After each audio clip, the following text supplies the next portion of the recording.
Viernes de la 15ª semana del tiempo ordinario. Lectura del Santo Evangelio según San Mateo. En aquel tiempo atravesó Jesús en sábado un sembrado. Los discípulos que tenían hambre empezaron a arrancar espigas y a comérselas. Los fariseos al verlo le dijeron: «Mira, tus discípulos están haciendo una cosa que no está permitida en sábado». Les replicó: ¿No habéis leído lo que hizo David cuando él y sus hombres sintieron hambre? Entró en la casa de Dios y comieron de los panes de la proposición, cosa que no les estaba permitida ni a él ni a sus compañeros, sino solo a los sacerdotes. ¿Y no habéis leído en la ley que los sacerdotes pueden violar el sábado en el templo sin incurrir en culpa? Pues os digo que aquí hay uno que es más que el templo. Si comprendierais lo que significa quiero misericordia y no sacrificio, no condenaríais a los inocentes, porque el Hijo del Hombre es Señor del sábado. Palabra del Señor. Aunque ya lo he comentado en otras oportunidades, ahora voy a decir algunas pocas palabras sobre la secta farisea.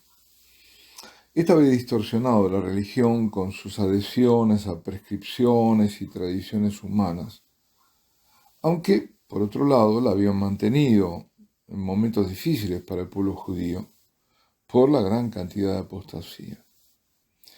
Algunos dicen que sus orígenes se remontan al destierro en Babilonia, pero así como sectas se distinguen, alrededor de unos 2 siglos antes de nuestro Señor. Recordemos de paso que había una separación manifiesta, una rivalidad y hasta una enemistad entre los fariseos y los saduceos. En ámbito propio de los fariseos no era el templo, sino la sinagoga, y entre ellos había varios maestros de la ley. Jesús desaprueba su conducta, pero no la doctrina. Dirá de ellos: en la cátedra de Moisés se han sentado los escribas y los fariseos. Haced y cumplid todo lo que os digan, pero no hagáis lo que ellos hacen, porque ellos dicen, pero no hacen. Los fariseos aparecen a lo largo de los evangelios oponiéndose constantemente al Señor, acusándolo de no seguir las tradiciones y de violar la ley. Y aunque rivales de los saduceos, pertenecientes estos en general a la casta sacerdotal, se alían con ellos para dar muerte a Jesús. Como toda regla tiene su excepción, y algunos pocos de entre ellos llegan a convertirse en seguidores de Jesucristo.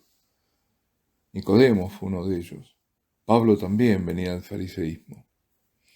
Hoy las cosas son diversas, y aunque entre nosotros, como en todas las épocas, puede haber quienes puedan mostrar tendencias farisaicas, los enemigos más peligrosos que atacan y desvirtúan a la verdadera doctrina de Cristo son los herejes modernistas que han invadido todos los ámbitos eclesiales.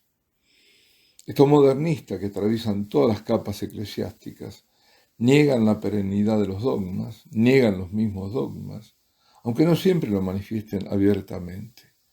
E incluso ellos que son enemigos de la tradición, tanto que la niegan, llegan a apelar a imaginados tiempos del origen del cristianismo, lo que los papas denunciaron como arcaísmos, para imponer, por ejemplo, la comunión en la mano y así quitar los debidos gestos de adoración a nuestro Señor y, peor aún, diluir hasta cancelar su presencia real y verdadera en la Eucaristía.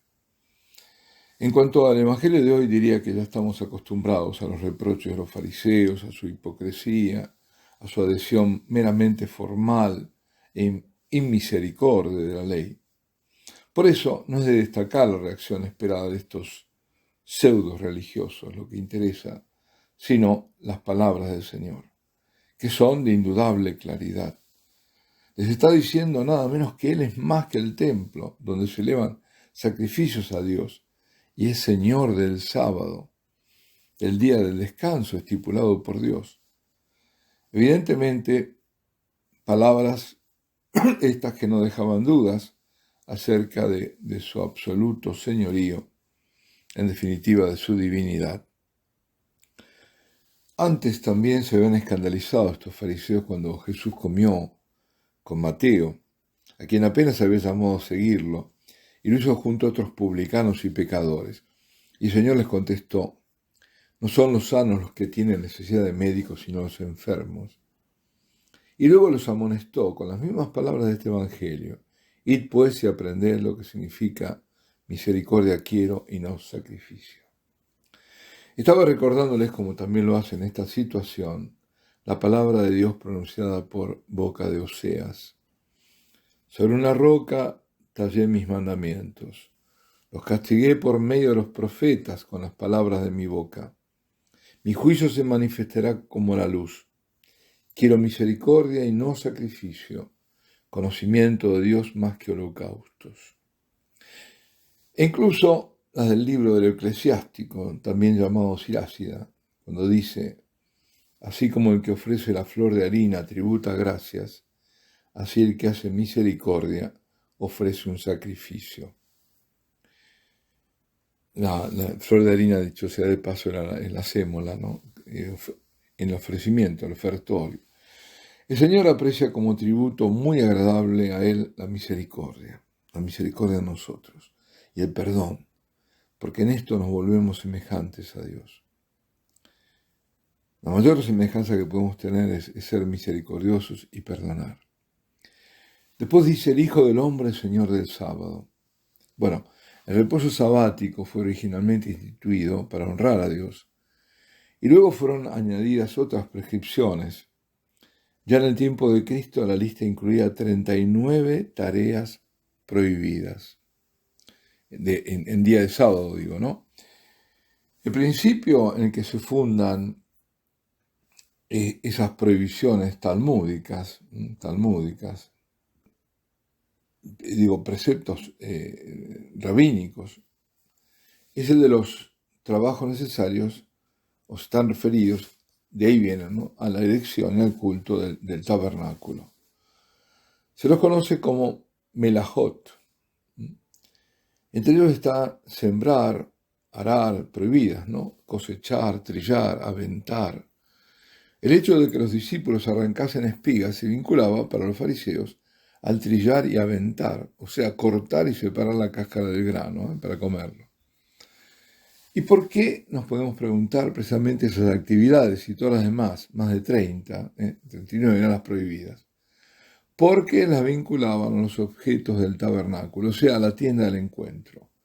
Y en ella, como luego en el templo, en el santo, antesala del santo de los santos, estaban los panes de la proposición, prefiguraciones de la Eucaristía, que precisamente el Señor menciona como ejemplo.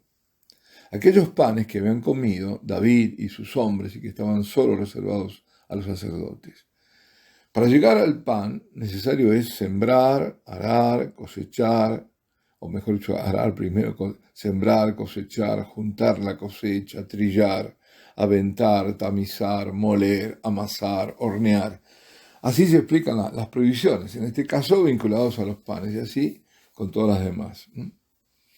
La actitud legalista de los fariseos les hacía preocuparse de cumplir con todas esas prohibiciones, y por el corazón duro y el modo falso de vivir la religión, les impedía ver que servir a Dios y hacer un bien a un hermano no era infringir la ley, sino por lo contrario, cumplirla en su espíritu. Como hemos escuchado, el Señor rebate la acusación de infringir la ley con el ejemplo de David y sus hombres, y el de los sacerdotes. La misericordia de Dios y sobre todo con su autoridad por encima de todo, porque Él es el Señor del sábado y mucho más que el templo de la antigua alianza. Jesús es el Hijo del Hombre, por ser Hijo de María, y al mismo tiempo es el Hijo de Dios, por ser el Verbo eterno, engendrado por el Padre desde la eternidad. El cuerpo de Cristo es el mismo Santo de los santos, el Santísimo, de la nueva y eterna alianza, dado en sacrificio a nosotros para nuestra salvación, para nuestra eterna gratitud y adoración. Alabado sea Jesucristo, Y la bendición de Dios Todopoderoso, Padre, Hijo y Espíritu Santo, descienda sobre vosotros y permanezca para siempre.